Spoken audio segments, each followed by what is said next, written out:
hordoftoota kiyyaa jira jirtu hordoftoota koo biyya keessa biyya alaa jirtan nageenyi waaqayyoo ala bakka jirtanitti isiniif haa baay'atu akkam jirtu nagaadha jiru jireenyi akkamii hunduu badhaadha nagaa keessanii ani jira nagaa kooti galanni isatti haa tolu waaqayyo maqaan isaa ulfaatu kan guyyaa kana nu gahee galata waaqayyoo hundi keessan hordoftoota koo amantii musliima kiristaana pheenxee hundi keessan akka amantii keessanitti baga geessanii baga jiraataniin isiniin jedha asumaan immoo obbolootaan koo hordoftoota musliimaa warri taatan ramadaan gahaa jira baga gammaddanii waaqayyo rabbi keessan waa yaadaniin isin haa ga'u wanti isin hawwitan hundinuu isiniif haa milkaa'u isiniin jedha dhufeen immoo ergaa kunan ammadha jechuudha ramadaanii fi ramadaan qaqqabaa jira qophiin akkamii maal fakkaataa hordoftoota koo biyya arabaa keessa jirtan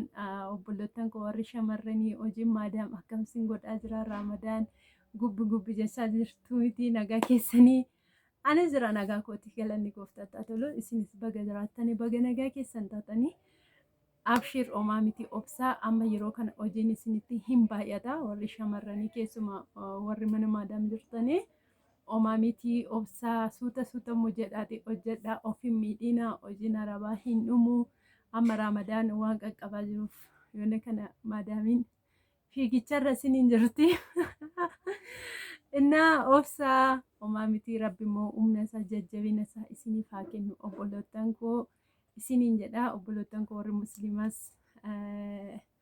waaqayyo rabbi keessan achiin isin haa ga'u guyyaa muraasatti isiniif hafee baga gammaddanii milkaa waa yaaddan argadhaan isiniin jedhaan hordoftoota kiyya har'a wanti isiniif dhaamu dhufe waa'ee intarneetiidha jechuudha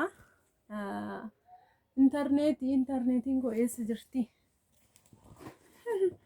waa'ee intarneetiiti namoonni baay'een waa'ee intarneetii irratti waa'ee intarneetii waa tokko na gaafattanii turtanii eessa jira intarneetiin koo intarneetiin dhabee eessa akka jiru maaliif suura isaa isiniifan kaa'a hin beeku dhugaadoo jiru ijaan ilaalee nan dhabaa jira innaa wanti isiniin jedhu warroonni tokko waa'ee intarneetii na gaafattanii jirtu intarneetii yeroo bitattanii yoo bitachuun keessan hin oolle kan waggaa bitadhaa jechuudha kan waggaa baay'ee bareeda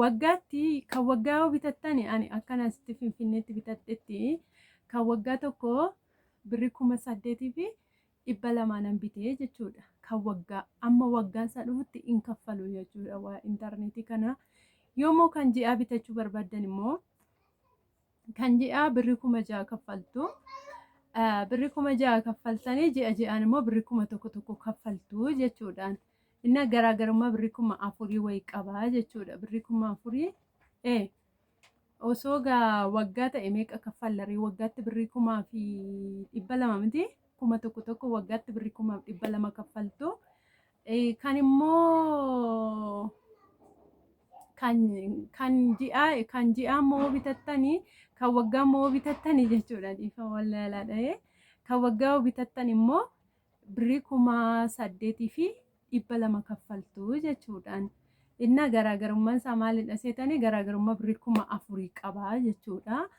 yookaan waggaa bitattan birriin 4,000 isiniif afa jechuudha yoommoo kan immoo ji'aa bitattan immoo birrii 2,200 kaffaltu jechuudha waggaa tokko keessatti yoommoo kan waggaa gizee tokko bitattan immoo birrii 8,200 kaffaltu jechuudhaan inna kanadhaan isiniin jedha waayifaan immoo bakka hundumaatti hojjetaa jettanii ani kanaan dura biyya deemee baay'ee kara biyya keenya amborraa xiqqoo gara gudaritti sika biyyi keenya jechuudha iddoon ani deemee obboleettii kiyya biraa harmeen kiyyallee Xuqurincinni jirti isiniin jedheera warri beektan hin beektu cittuu jechuudha biyya warqeeti ani garuu warqee nyaadheen guddanne malee jechuudha inna bakkuma neetworkiin jirutti bakkuma intarneetichi sun hojjetutti in hojjeta jechuudha waayifaan amma ani kanaan dura yeroo siistarii kiyya bira deemu xiqqooshii ambu kara katamaatti hojjeta malee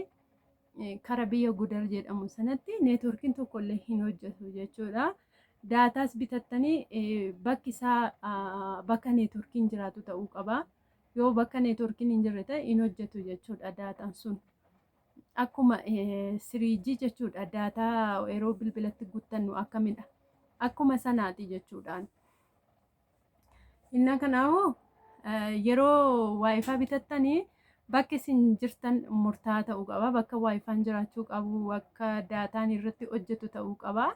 Osoo lafa sanatti daataan hin hojjetaaf hin hojjetu isaa hin beekin waayifaa bituu hin qabdanii.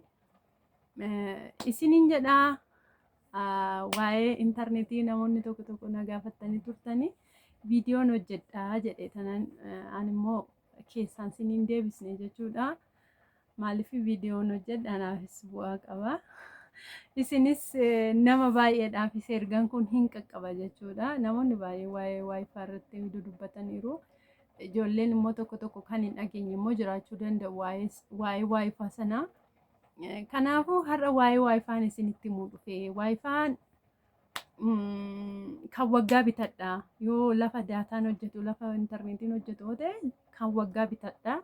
Kan waggaa maaliif birriin 4,000 isiniif tarrafa jechuudha. Kan immoo ji'a bitattan immoo birrii 4,000 tirfii kaffaltu jechuudhaan. Kan ji'a yoo kaffaltan birrii 2,200 kaffaltu waggaatti. Kan ji'a yoo bitattani kan waggaa yoo bitattan immoo birrii 8,200 kaffaltu jechuudha. Ani karaa koo akkasiin an kaffalee Finfinneedha. Yeroo immoo daataa bitattani mattaawqaa qabaachuu qabdu. Akkuma sim kaarditti jechuudha. Jiraataa ganda sanaa ta'uu keessan mattaawqaa keessaniin ilaalame akkuma yeroo sim kaardii yeroo bitatan akkamidha. Akkuma sanaatti maaliif waayifaan kun qodaa ishii bitattu malee qodaadhuma ishii yoo warroonni biyya Arabaadhaa isinitti mijatu qodaa bitattanii dhufuu dandeessu jechuudha. Ani garuu qodaadhuma faanadha birrii 8,000 wayii kanan bitee. Warri immoo qodaa achii bitanna jettanis qodaa bitattanii dhufuu dandeessu. Meeqaan immoo akka irratti isin caanan garuu hin beeku ga'anii yoo qodaa bitattanii. Garuu yeroo immoo deemtanii simitti sana baafattanii akkuma wannitti footoo hin kaatu achumatti isin kaasu jechuudha. Akkuma yeroo sim kaardii bitannutti mattaawqaan keessaniin ilaalama. Jiraataa ganda kamii ta'uun keessaniin ilaalama jechuudha. Isa boodadha kan simiin sun isiniif kennamu jechuudha. Bakkuma jiraattanii baasuu dandeessu jechuudha. Ani yeroo abbaa manaa kootu naa baase jechuudha. Mattaawqa isaatiin isatu baasee jechuudha anaa miti. Inna kana isiniin jedhaa hordoftoota kiyyaa har'a waa'ee intarneetii na gaafattanii kun waa'ee intarneetii irratti warroonni immoo achi qodaa bitannee dhufnaa jettan bitattanii dhufuun baay'eessa. Warri immoo dirqama miti jettan immoo asuma idduma tokkotti kaffaltanii birrii keessan fidattanii dhuftanii asuma idduma tokkotti bitachuu dandeessu jechuudha waayifaa keessanii. Bakki waayifaa keessanii jiraachuu qabdan immoo bakka daataan jiraachuu qabudha. Bakka daataan hin jirre neetworkii hin jirre taanaan waayifaan hin hojjetu jechuudha. Isiniin jedhaa hordoftoota kiyya baay'een isin jaalladha. Isin kabajaan laayik sheer godhaa. Na jajjabeessuun keessan itti fufuu laayikii godhaa. Baay'een isin jaalladha. Isin kabajaa galatoomaa. Baay baay.